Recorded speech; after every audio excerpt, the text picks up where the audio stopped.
Josua, hoofstuk 15. Dit is die gebied wat deur loting aan die stam van Juda toegewys is volgens hulle familieindelings. Dit strek vanaf die grens met Edom in die rigting van die suide oor die Sinwoestyn tot baie ver suid. Die suidelike grens begin by die tong van die Soutsee wat suid lê. Dan loop dit net suid van die Akkerbimnek wat Skorpioennek beteken verby. Vandaar loop dit na Sin en dan weer verder tot suid van Kadesh Barnea, dan na Gesron toe en vandaar weer na Adar waar dit na Karka toe wegdraai. Dan loop dit na Asmon en verder tot by die spruit van Egipte waar dit doodloop by die Middellandse See. Dit vorm die suidelike grens. Aan die ooste kant is die grens vanaf die Soutsee tot waar die Jordaan in die see uitmond. Die noordelike grens begin by die noordelike baai van die Dooie See waar die Jordaan in die see inloop. Dan loop die grens op in die rigting van Bet Gogla en gaan Bet Araba aan die noorderkant verby na Bohan se klip wat vernoem is na Ruben se seun. Vanaf die vlakte van Agor loop dit op na Deber en swaai in 'n noordelike rigting na Gilgal wat aan die suidekant van die spruit reg teenoor die Adonimshoogte wat rooi hoogte beteken lê. Die grens loop dan verby die Semesfontein en loop dood by Rogelfontein. Verder loop die grens met die dal van Ben Hinnom op na die hang aan die suidekant van die heuwel van die Jebusiete waar Jerusalem geleë is en dan weer verder na die bergkruin aan die weste kant van die Hinnomsdal wat aan die noorde kant van die Refaim vlakte lê. Daar van die kruin van die berg af swaai die grens in die rigting van die fontein van Neftoag en verder na die Efronsgebergte se stede. Dit swaai weer van daar na Baala wat ook Kirjat Jearim genoem word. Van Baala draai dit wes na die Seirgebergte, reguit na die berghang aan die noorde kant van die Jearimgebergte, wat ook Kesalon genoem word, en sak dan af na Bet-Semes op pad na Timna. Vandaar loop dit na die noordelike hang van Ekron en draai dan in die rigting van Sikaron op pad na die berg Baala, en dan verder tot by Jabneel waar dit doodloop by die see. Die kus van die Middellandse See vorm die grens aan die weste kant. Dit is dan die grense van die stam van Juda volgens hulle familieindelings. Caleb het egter sy erfdeel onder die stam van Juda gekry, soos die Here vir Josua beveel het. Dit is Kirjat Arba, wat stad van Arba beteken. Arba was die vader van Enak. Dit staan ook bekend as Hebron. Daar het Caleb die 3 Enakitiese reuse uitgedryf. Dit is Sesai, Achiman en Talmai. Vandaar het hy teen die inwoners van Deber, wat voorheen Kirjat Sefer genoem is, opgetrek. Toe sê Caleb, vir die man wat optrek teen Kirjat Sefer en dit verslaan, sal ek my dogter Achsa as vrou gee.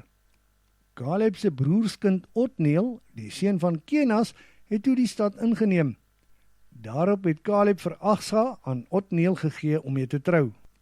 Toe sy daar aankom, het sy vir Otniel aangespoor om 'n stuk grond van haar pa te vra. En toe sy van die donkie afklim, het Caleb vir haar gevra, "Wat kan ek vir jou doen?" En sy antwoord, "Seën my met 'n geskenk, want pa stuur my na 'n dorre landstreek. Gee my dan asseblief ook waterbronne." Daarop het Caleb vir haar fonteine op die hoër gedeeltes en op die laer gedeeltes gegee. Die erfdeel van die stam van Juda volgens hulle familieindelings is soos volg.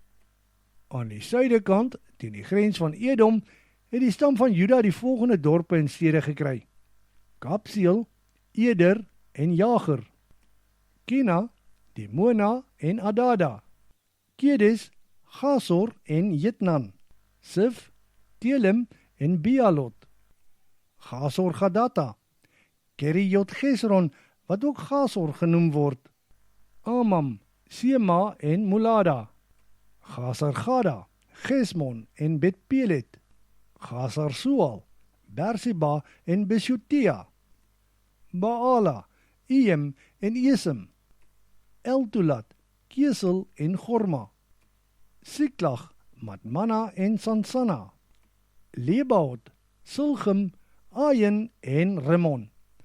Al hierdie stede met hulle omliggende dorpe was alles saam 29.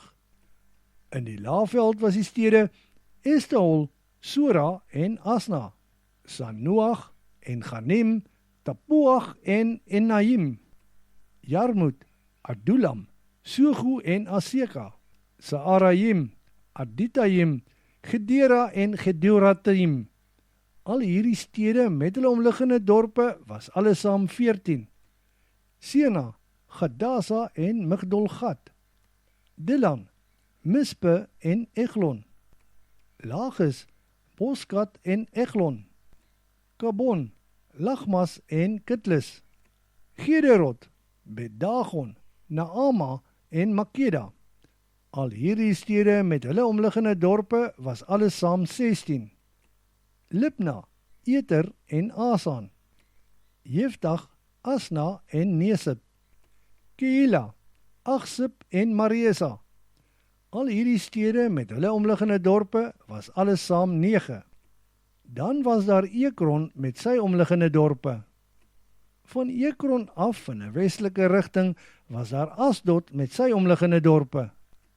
Asdod en Gaza met hulle omliggende dorpe af tot by die spruit van Egipte en die kus van die Middellandse See.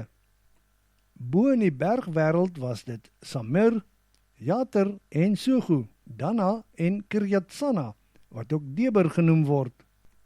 Anab, Estomoa en Anem, Gosen, Golon en Gilo.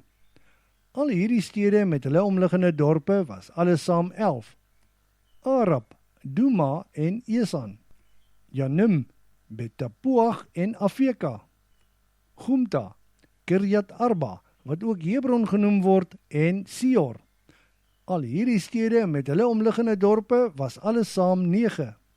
Maun, Karmel, Sif en Juta, Jezreel, Jokdeam en Sanoach, Kain, Giba en Timna. Al hierdie stede met hulle omliggende dorpe was alles saam 10. Galgul, Bet-Sur en Gedor, Maarat, Bet-Anot en Eltekon. Al hierdie stede met hulle omliggende dorpe was alles saam 6. Kirjat Baal, wat ook Kirjat Jearim genoem word, en Rabba. Al hierdie stede met hulle omliggende dorpe was alles saam 2. In die woestyn was dit Bet-Araba, Midden en Segaga, Nipsan, Irmelach en Engedi. Al hierdie stede met hulle omliggende dorpe was alles saam 6. Die inwoners van Jerusalem, dit is die Jebusiete, kon egter nie deur die stam van Juda verdryf word nie. Dit is die rede waarom die Jebusiete tot vandag toe nog saam met die mense van Juda daar woon.